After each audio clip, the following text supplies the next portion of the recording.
Welcome to Blizzard Fire. We hope this video helps fire up your solution. Right-click on the mesh and choose Vertex Component Mode to begin. Select the two vertices you want to connect by clicking each one. Open Edit Mesh and choose Merge to collapse selected vertices into one. Set the merge threshold to 0.001 units for precise snapping. Alternatively, activate the Target Weld tool in the Modeling Toolkit for manual dragging.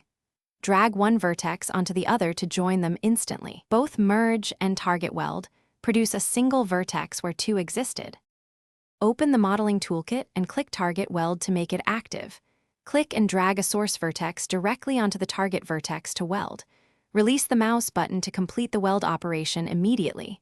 If you need precision, double-click Target Weld to open Options and set tolerance to 0.01 units. A tolerance of 0.01 prevents accidental welds across larger gaps. Use Alt to constrain view while dragging for steadier control. Practice on a duplicate mesh first to avoid destroying topology.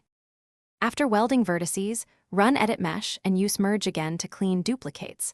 Set the merge threshold to 0.001 when removing tiny overlapping vertices safely. Recalculate normals by selecting normals and choose average normals to fix shading. Inspect the mesh in shaded and wireframe modes to verify clean topology. Undo if the result looks wrong and try a different tolerance like 0.01 units instead. Use incremental saves before major edits to preserve earlier topology versions. Repeat welding and checking until geometry looks consistent and free of holes.